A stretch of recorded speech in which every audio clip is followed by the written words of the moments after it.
academic school year. Mr. Reno Sharp. Thank you. Thank you. Good morning. Can you put your hands together for Mr. Orlando Noyer? What a wonderful leader that you have here at this youth. And since my name is Steve Sharp, I was here last year talking with you guys and had a wonderful time. And I'm back. And I'm back to celebrate your success. I understand that last year when I came that you guys were a C-rated school working to become a B-rated school. And Mr. Norwood informed me that you succeeded in becoming a B-rated school. I know you have to do a whole lot better than that. You have a reason to celebrate. You have a reason to be excited. You have a reason to really feel good about your accomplishment because you did something outstanding. And it's been a long time since the school has made that type of investment. But before I get into what I wanted to share with you today, I'm going to ask you to do something for me. If you would stand to your feet and look at somebody, I know you've got some grits and eggs on your stomach and you want to enjoy sitting still for a minute. But we do that, we did this last year, and it's called affirmation. And so I'm going to ask you to look at somebody and tell them you have greatness on your life. You can do all things. There is nothing that you can accomplish. There is nothing that we can achieve together. We are striving for excellence. We are striving for greater. And today, we're going to bring out the best in us. And here's the thing. You matter. I matter. Teachers' lives matter. And I speak over your life that your best is yet to come. Now give yourself a round of applause. All right, thank you. You may be seated. You may be seated. I want to talk to you today about bringing out the best in you. Bringing out the best in you. What does it mean to bring out the best in you? It means to, first of all, discover what potential you have inside that you've not yet tapped into.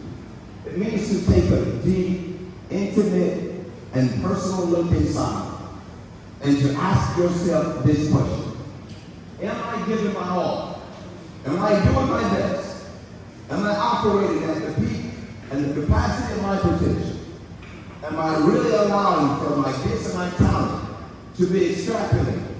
Am I really pouring my all into my assignment here at Jones High School?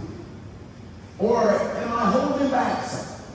Am I giving 50% of what I have to offer? Am I giving 75% of what I have to offer? Years ago, we used to sing the song called 99 and a half won't do. Everybody familiar with that song? And sometimes as educators, we find ourselves going the distance to what is expected of us. I travel around and I speak to people all around the world. And one of the things that I have found, particularly in the educational industry and the corporate industry, is that most people work just enough to keep from getting fired and is paid just enough to keep from quitting. Sometimes we find a medium, a sweet spot, a comfort zone, where we begin to operate at 75%, 85%, 95%. And we tend to hold back on that 5%, that 10%, or whatever that percentage is that we're not really giving. And we have our reasons in our hearts and minds, we're justified. But when it comes down to moving from a B school to an A-rated school, 75%, 85, 95%, 99 and a half won't do. This is the moment, this is the time where you have to really dig deep and bring everything out of you that you have within you. The good book says that a good man or a good woman from the good treasures of their heart bring forth good things. What good thing is it that you have inside of you that this school has yet to learn about you?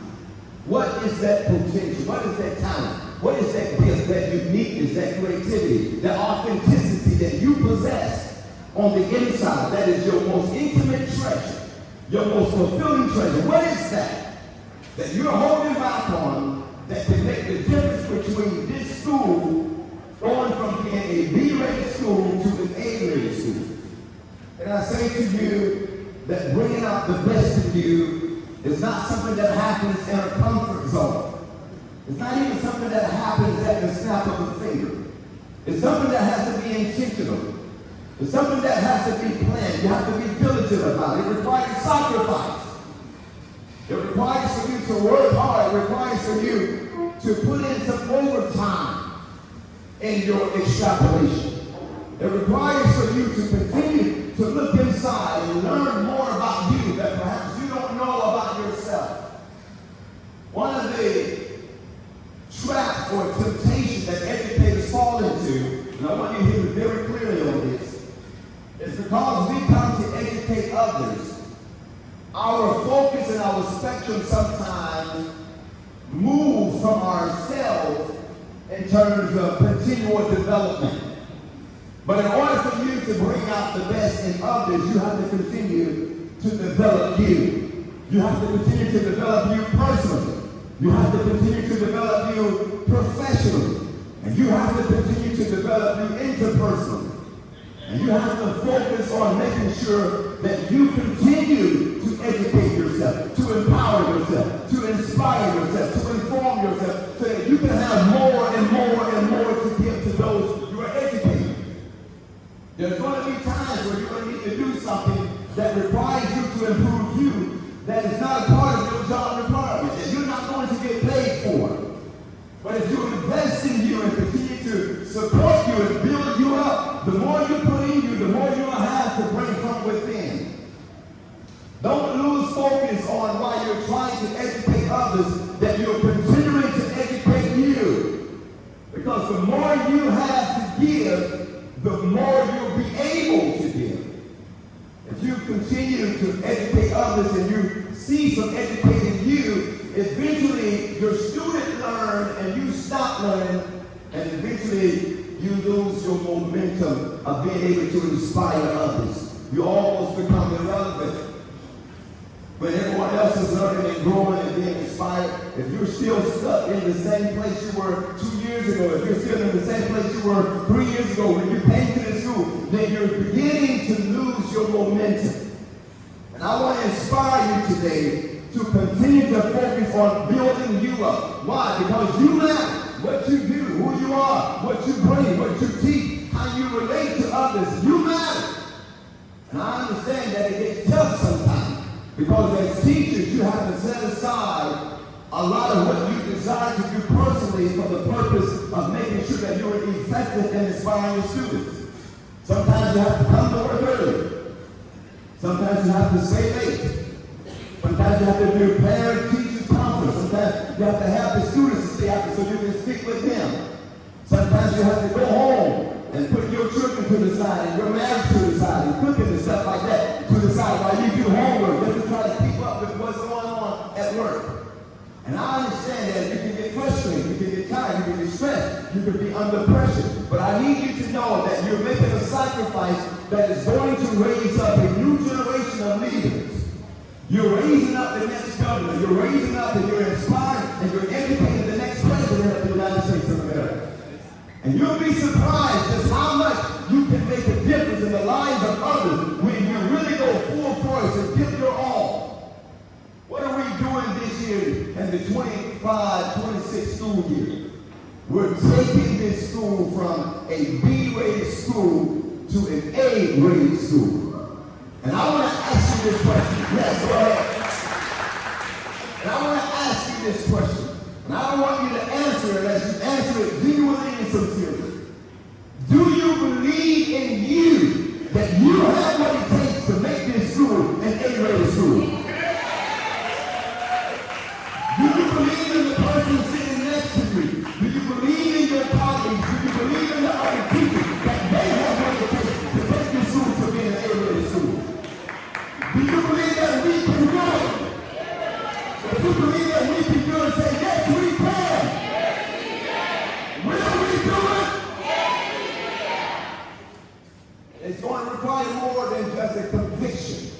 It's going to require more than just inspiration.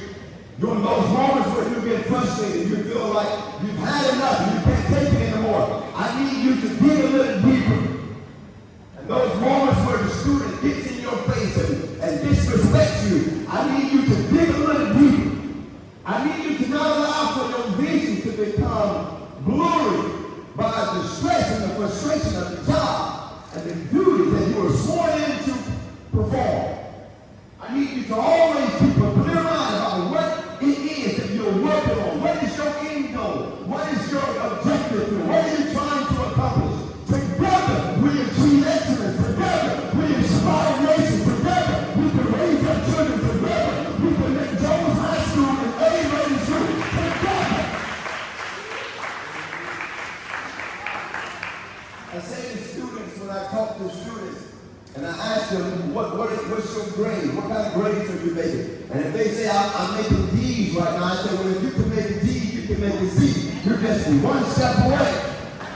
And then when some say, well, I'm making C's on my report card, I say, well, if you can make a C, you can make a B. You're just one step away. And then when some say, I'm making B's on my report card, I say, if you can make a B, you can make a A. And I came here today to say to all of the educators at Jones High School that if you can make a B, you can make a A. Come on, shout it again. We can do it. We will do it. No, that's not good enough. That's not good enough. Listen, no one would let y'all get away with that, but Reaper Sharp not going to let you get away with that. Come on, let me hear from your heart. We can do it. We will do it. By the end of the year, it is done. I'm going to say the final things that they're going to get out of it. There are certain principles. There are certain practical applications that you can apply to going from being a B school to becoming an A school. Number one, focus on the one in front of you. Before you can bring out the best in others, you have to bring out the best in yourself. But when you bring out the best in yourself, you begin to direct that energy and that knowledge and that education and the love that you have toward the one that's in front of you. And when you do that, you don't just see a student, you see a person, you see a life. You see a soul that needs you, a soul that is dependent and relying on you. As I said before, you're a surrogate mother and a surrogate father to a lot of these kids. And they're looking to you, not just for education, but for inspiration. They want to know that you care about them. They want to know that you love them. And one of the things that I have found when I go into leadership workshop for educators is that most educators, they lead with their brain, with their mind, with their education, and they leave their hearts at home. But you're dealing with a generation of students that can tell the difference when you are relating and having dialogue with them from your mind versus your heart. People know, just like you know. You know when you're communicating with people, if they're being genuine and sincere with you. The first practical application is that you have to see them not just as a student, but as a person, as a soul, as a future. And the second one is that you have to lead with your heart. You have to put your heart into what you're doing. And if you're doing it half-heartedly, well, 50% won't do. 75% won't do. 99.5% won't do. You have to engage your entire heart. Not just do it from your degrees, but do it from your passion. No one cares how much you know until they know how much you care. You're here to build people, to build souls, to build these students until they're able to build themselves. The people that I'm most grateful for in my life outside of my parents are the educators who took the time to look beyond my frustration, my ignorance, and my immaturity, and saw a soul that they would invest themselves into. And it is for that reason that today I'm driving the world inspiring others. It is people like you that have taken on this role and this responsibility. And I know there are times that you are overworked and underpaid. And I understand that. I wish you made $1 million a year. But she said, I wish I did too. But I want you to work and to put your heart in it as if you're making $1 million a year. I want you to give to these children as if you're taking up your own kids, because you are. And then thirdly, and this is the final one, thirdly, don't give up. Put up with the resistance. Be tenacious. Use every ounce of resilience you have to make the impact you know you're able to make. Continue to stay in the face of adversity and let adversity know that I am built for this. I am Jones High built for this. I am Jones High ready for this. You see, you are a special school. You're a special educational institution. And you're leading the way. And I want you to understand that other institutions, they notice what you're accomplishing here. They know that you're transitioning from a C to a B, from a B to an A-rated school. They know people's eyes are on you. They are watching you. They have their ears open. And you have an opportunity to lead with inspiration. You have an opportunity to do some things that will change history and change the reputation for this school. And I believe in you. And I want you to believe in yourself. And I want you to believe in each other. And when I come back here for the 2026-2027 school year, I want to hear one thing from Mr. Orlando Noble. And that is, Rico Sharp, we did it. We went from being a B-rated school to an A-rated school. Can we do it? Can we do it? Thank you very much, ladies and gentlemen. My name is Rico Sharp. Teaching lives matter. All right, once again, everyone, please give it up for Mr. Rico Sharp one more time.